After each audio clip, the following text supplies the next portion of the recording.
perguntar o que é a bulimia, eu aposto que você vai responder da seguinte forma: ah, é aquela pessoa que ela come e depois faz vômito. Tá, certo?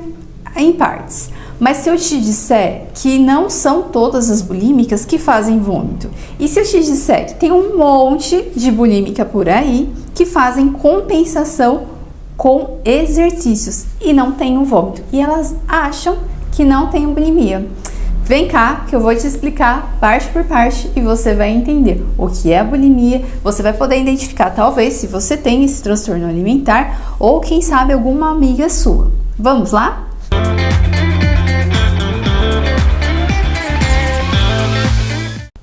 Olá, sou Mariana Vasconcelos, psicóloga especialista em transtornos alimentares e estou aqui para ajudar a esclarecer as suas dúvidas sobre esses comportamentos alimentares tão complexos e que ainda é tabu. Pouca gente conversa ou assume que tem um transtorno alimentar e nisso muita gente tem um grande prejuízo da sua saúde mental e também da saúde física.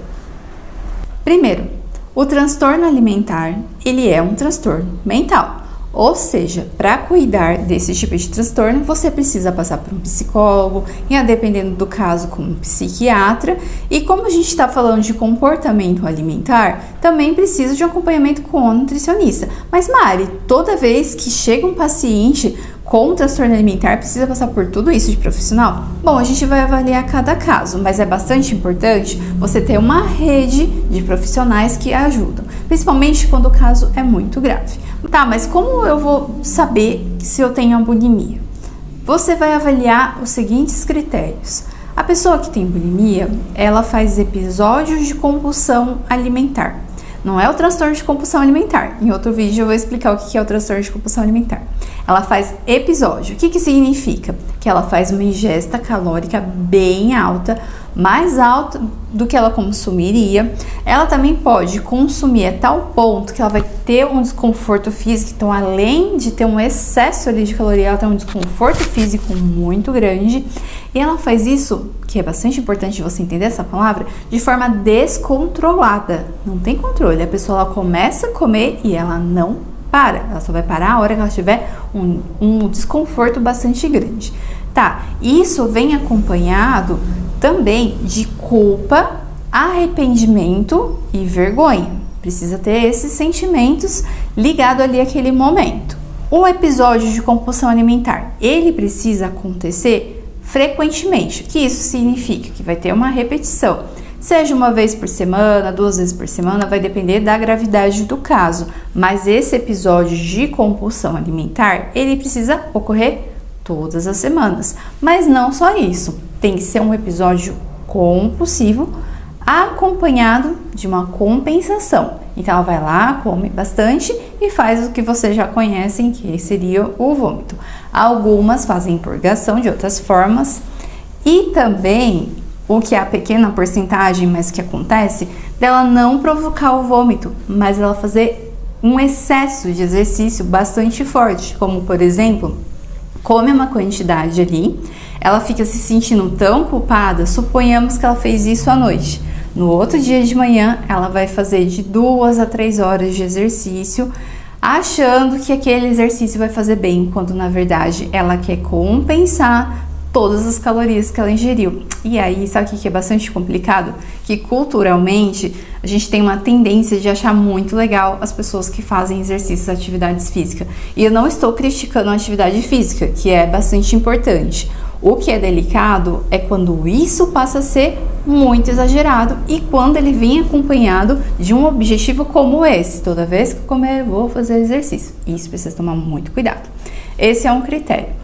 O outro critério, além de conta das calorias, dessa preocupação ali com o corpo e com essa questão do seguido dessa compensação, as bulímicas, elas costumam fazer um ritual. Ela tem a passar dos anos, ela estabelece uma espécie de ritual para fazer a compulsão alimentar e depois fazer a compensação.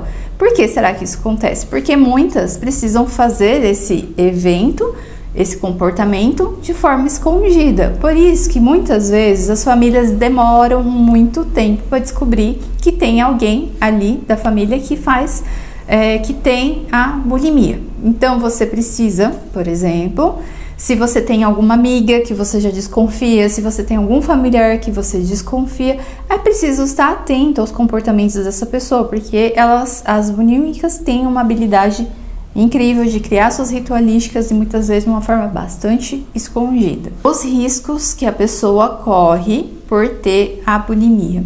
Primeiro, já falei aqui que é um transtorno mental, então prejudica a saúde mental dessa pessoa. Eu vou falar aqui me referindo à mulher porque a maior parte dos números de pessoas que têm a bulimia são mulheres e é o público que eu atendo. O que acontece muito quando você vai ver a história dessa pessoa, por que ela chegou nesse ponto? Na maior parte das vezes são mulheres que tiveram falas de outras mulheres que reforçavam que o corpo bonito era o corpo magro. Você não será feliz se você não for magra, você não vai conseguir nada se você não for magra, colocando o corpo magro como um centro de tudo, de todas as resoluções. E não só isso, pode acontecer, e acontece bastante, de mulheres adultas que chegam, por exemplo, no meu consultório, que estão lá na sua faixa de 30, 35 anos e se deram conta que tem a bulimia. E você vai ver ali no histórico delas, tudo começou lá quando tinha 12, 13, 14 anos. E aí você vai tentar entender o porquê. É bem naquela fase da adolescência que a pessoa começa, algumas, né, ficam mais vaidosas, querem sair, querem namorar e tudo mais.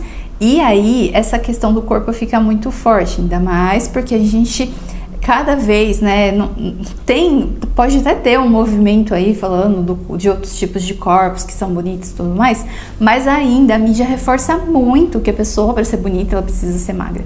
Então, essas mulheres, né, que já foram adolescentes, pensa aí nessa outra geração lá atrás, que quem tem 30 anos hoje, ou 35, era adolescente lá nos anos 2000, e a gente tinha como referência muito forte as modelos, né, foi o boom das modelos.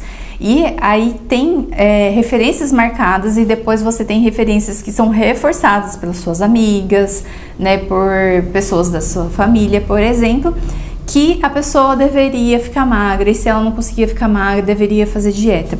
E aí acontece muito que as bulímicas, quando você vai investigar, você vai entender a história, elas têm um histórico gigantesco de dietas, que fizeram várias e várias dietas, e dietas restritivas. Ai, Mari, mas toda dieta não é restritiva? Algumas dietas não são restritivas, vai de acordo com cada caso. Não sou nutricionista, não vou me atrever a falar aqui, mas as dietas restritivas, elas contribuem muito para o transtorno alimentar, não só para a bulimia, mas outros transtornos, isso também é assunto para outro dia. Mas a pessoa que tem a bulimia, a gente precisa olhar para todo o contexto dela, porque pode ser que ainda, e provavelmente, ela tenha a ideia de que o corpo ideal é o corpo magro e ela vai viver em busca desse corpo idealizado que ela criou. E aí ela vai fazer tudo quanto é tipo de técnica. Você pode apostar nas técnicas, às vezes, até mais bizarras. E aí que fica complexo, porque muitas vezes a pessoa que tem a bulimia e que tem alguns comportamentos, que faz algumas técnicas que deixam ela bastante envergonhada, faz com que ela não busque o tratamento. E aqui eu quero dizer para você, caso você tenha bulimia, que eu, como especialista nessa área, eu entendo o porquê que isso acontece. E por mais maluco que seja, por mais bizarro que seja, a gente pode cuidar disso. Algum motivo para isso está acontecendo e enquanto não olhar para isso, não tem como resolver. É delicado? É difícil estar num tratamento? Sim, mas é possível e tem melhora sim. Já atendi vários pacientes com bulimia, essas pacientes conseguiram sair da bulimia e hoje tem uma relação mais saudável com a comida e mais saudável com o corpo.